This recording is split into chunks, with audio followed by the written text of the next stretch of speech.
I'm getting so tired. I'm getting so.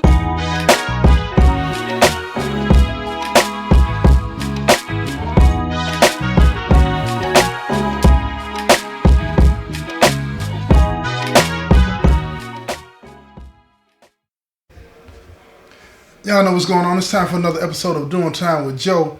I'm your host, Joe Baker, and welcome to the show, y'all. Look here.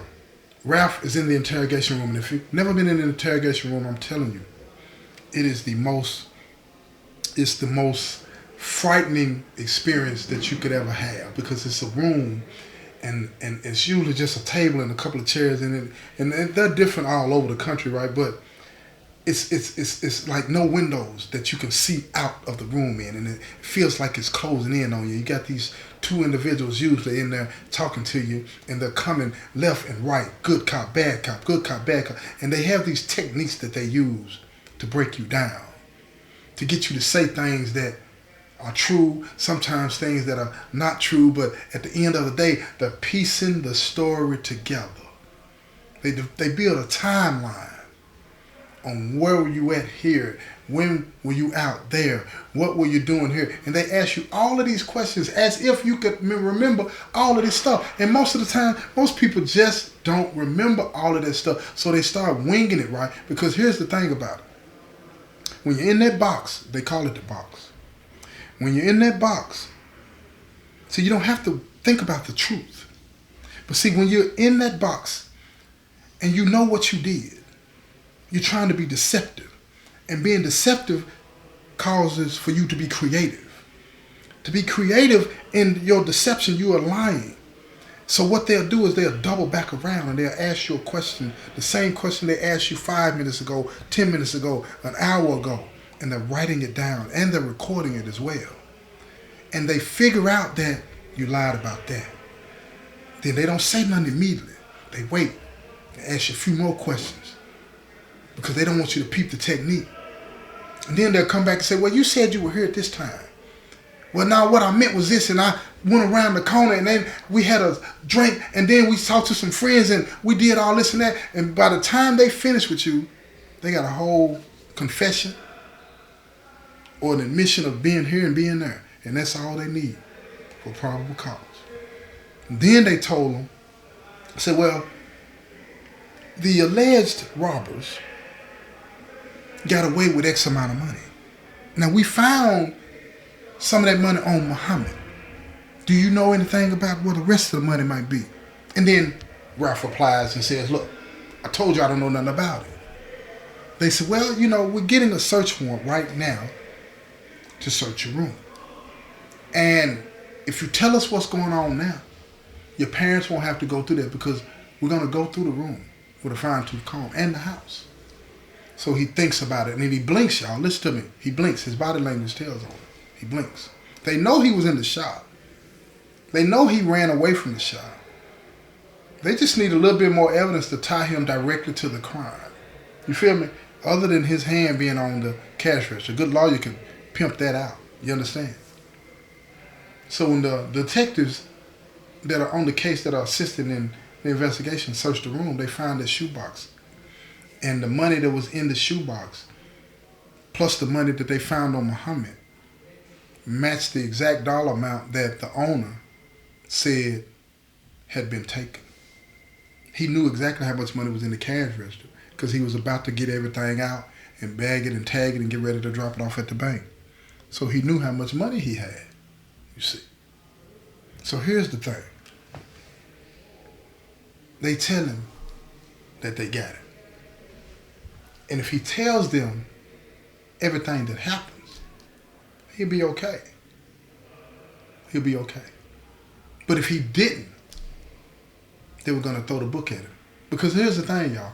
When you go commit a crime and some stuff like that, and somebody dies, I think I said this to y'all before in some of the shows, and somebody dies, you're going to get that body. It's as simple as that. They're going to charge you with that murder. That's yours. And you're going to wear it. And see, a lot of people don't seem to understand that. See, that's not what he thought about when they decided to go do this. When he lied about his parents needed money. When he pushed this issue on Muhammad, even though Muhammad would have probably won anyway, when he pushed this issue on Muhammad with all the urgency that he had in it, he just wanted to go do something. He wanted to satisfy that hunger in him, that desire to go take something from somebody. He wanted to push that. So what happened is he ended up breaking down. A lot of people do that, y'all. A lot of people do that. He broke down and he started to tell them what happened. And that's when they leaned back, gave each other a high five under the table so he couldn't see it. The captains and stuff behind the glass that you can't see, the two-way glass, they all back there high-fiving, laughing, saying, we got his ass. And as he continues to tell the story, he breaks down. That side of him that he had been hiding from everybody, that vulnerable side comes out. But see, here's the system. Let me tell you how the system works. They don't care nothing about none of that. Care nothing about none of that. What they're thinking about is that man in the hospital that was running a legitimate business that got shot and was hurt and had to have surgery. They're thinking about him. They're not thinking about this individual that's sitting in this chair in this box crying because now they are regretful and remorseful about what they did. They just want the story so they can prosecute the case. So they don't care nothing about your tears, but they'll lean forward and tell you, because one of the detectives leaned forward. He said, man, just tell us the whole story. It's going to be okay. And he stood up behind him. He patted him on the back. But at the same time, he was winking at his partner like, yeah, we got him. So they played their role. That's what they do. They got the confession. That's what they wanted. And when he was finished, they asked him, was there anything else that he wanted to say? And he asked them, would they please tell the owner of the pawn shop that he was sorry? And they said they would tell him that. And they stood up. They told him, stand up. Put your hands behind your back. We're going to arrest you, charge you with felony murder. That's murder in the commission of another crime, which is robbery. And they're going to charge him with armed robbery, right? And attempted murder. Because they shot him in the chest above the waist, y'all. You see what I'm saying? So now, he got to deal with this. He got to deal with it. They take him out, and they asked him, could he make a phone call? They said they'll let him make a phone call after they get him booked into the system, and they got him booked in, and they let him make one phone call, and he called his parents. And when he called his parents, he was crying, they were crying, and they told him that they'll be there for him, and he would be all right, and everything was going to work out. But he had to pay for what he did. So after they got off the phone, Ralph's parents called Muhammad's parents. And they told him what Ralph had told them. And they were angry. They were angry. Because see, listen to me. They didn't know Muhammad's other side. They knew their son to be somebody that did the right things and graduated from high school and was ready to start working and live a good life, an honest life. So now in their minds, they're looking at Ralph and his parents as a corrupting influence on their son because they don't know. They don't know that Muhammad was willing. They don't know that him and Ralph had pulled other capers, so that all they know is that this dude done got their son killed. And they were angry. So Ralph is in jail, and a couple of days go by, and Muhammad's parents, they go down to the district attorney's office, and they tell the district attorney that they want justice. They want justice for their son. So the DA, he's sitting down and he's talking to him. He's telling them, the strategy of the case and the things that he wants to do. And Muhammad's father, he tells him they want the death penalty. They want Ralph to pay for the crime he committed with his life. With his life. And the DA said there was a whole lot of other things that they had to take into consideration before they decided to do that. And he would let them know what his decision would be. And he got up and he shook their hands and he told them that he was sorry for their loss. But he would be making that decision quickly and rashly. And he would get back with them. So when they left, the DA called his investigator and he said he wanted to know everything about Ralph and Muhammad. Everything that he could find out. Because he wanted to know before he made this decision, was Muhammad somebody that was bound to peer pressure, or was he somebody that was doing this and they just hadn't been caught? So the detective hit the streets, and the detective found out that Ralph and Muhammad were partners in crime. They had been doing these types of things. They just had never gotten caught. They had become emboldened by that. And they wanted to continue to do this type of stuff. They had people that tried to talk them out of it, but they never listened. Remember the man in the boat. They never listened. So after a couple of more days, the DA calls Muhammad's family and he tells them that he has some disturbing news, but they deserve to know the truth. And he laid out the story that his detective had told him, and his father, Muhammad's father, was angry with the DA. He was angry. He said, "How dare you slander my son, slander his name, slander our family name?" And the DA was as sympathetic as he could be, but he told him, based on this information, that he would not seek the death penalty in this case because Muhammad was a part of the crime. But what he would do was make sure that Ralph spent the rest of his life in prison. That's what he said. He would do everything he could to make that happen. But when the DA went to talk to the pawn shop owner, he had a different take on things. The pawn shop owner told him that he understood and he was glad to be alive. And he didn't want that young man to spend the rest of his life in prison because he understood what it was like to come from the streets.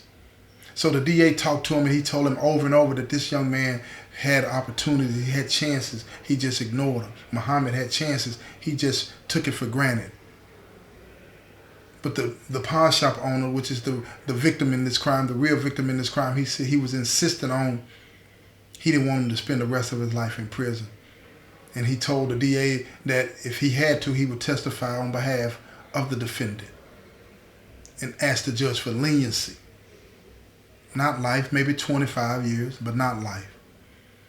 So the DA reluctantly agreed to seek a lower sentence if Ralph agreed to plead guilty. He would have to plead guilty in order to get it.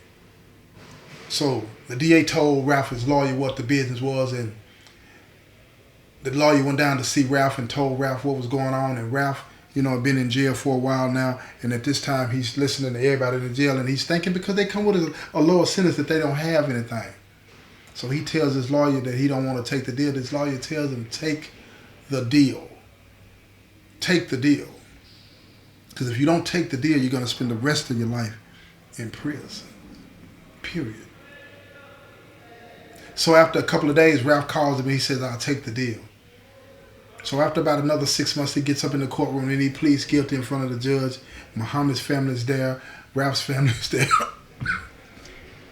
Excuse me. The pawn shop owner is there with his family. And he takes the 25 years for the attempted murder.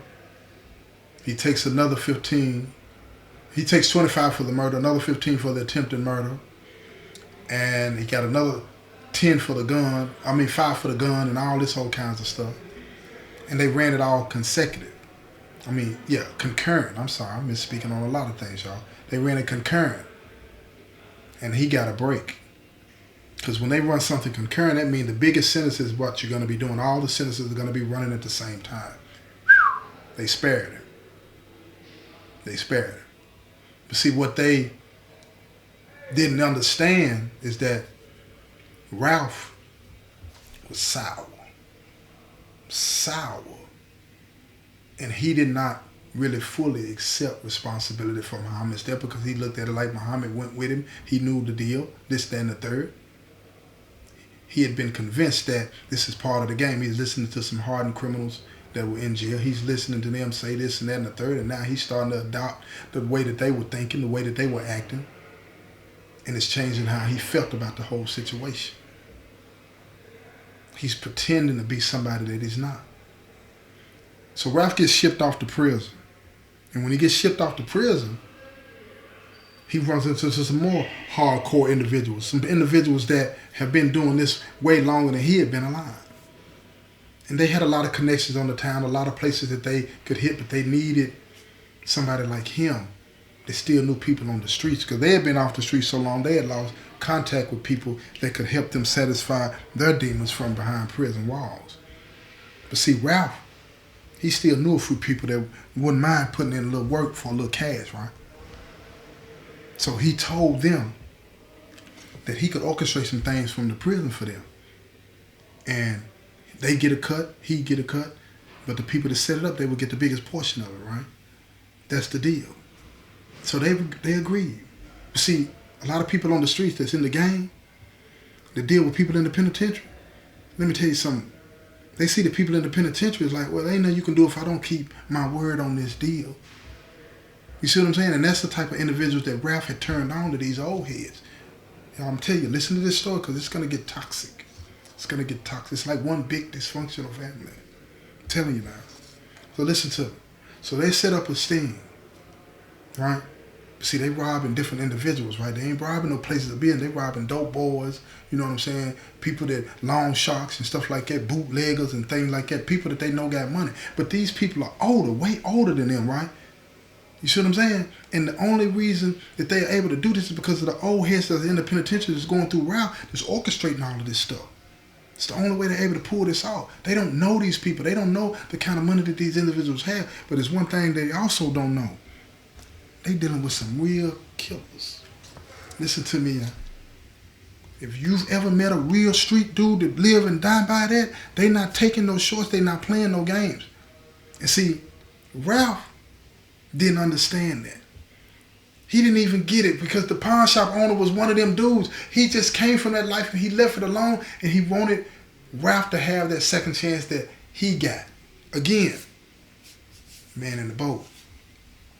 He ain't seeing the signs. He ain't seeing God trying to help him turn from this. Turn from it. Ralph ain't seeing it. So after 2 or 3 good licks, you know, Ralph's partners on the town, they keeping their word because when I talk about they get some good licks, these 6-figure licks. So they doing what they supposed to do. The people that set it up, they're dropping off to them. They getting the majority of the money. Ralph getting a nice piece of change, and his 2 partners on the town getting a nice piece of change. But let me tell you something about old heads and how they get down, right? See, when you're doing business with somebody, the key to the whole operation is leverage. What do I mean by that? So you got to have leverage over the individuals that you're dealing with in case they ever go south on you. Because it's going to happen. If you ever done things in the streets for any period of time, you got to calculate in losses are going to occur. Now, the reason the losses occur is the big issue. If the losses occur because somebody wants to get slick, you need to have leverage so that you can balance it back out. Got to balance that thing back out. See what I'm saying? And if you ain't got no leverage, you got to just take the loss. But see, these old heads were seasoned. They were seasoned, man. For real. They were seasoned. And they didn't play no games. So see, what they did, the whole time they were kicking it with Ralph, they were learning who Ralph was, where he lived, who his parents were. They met him in the VG. They even had somebody follow him home one day. When they left the VG, they didn't know it though. They got all the information that they needed in the event that Ralph ever went south. Now, let me add a little bit more to that. Even if Ralph didn't go south, and the individuals that he dealt with, that he introduced to the scam, go south, he's still responsible. You didn't know that part, did you? Well, I'm just told you. So here's the thing. One day, things go south. Things go south. And if you want to know how bad they go south, you're going to have to tune in to the next episode because I'm going to tell you how south this is going to get. And it ain't going to get pretty. This has been another episode of Doing Time with Joe. I'm your host, Joe Baker, and I say peace, y'all. I'm getting so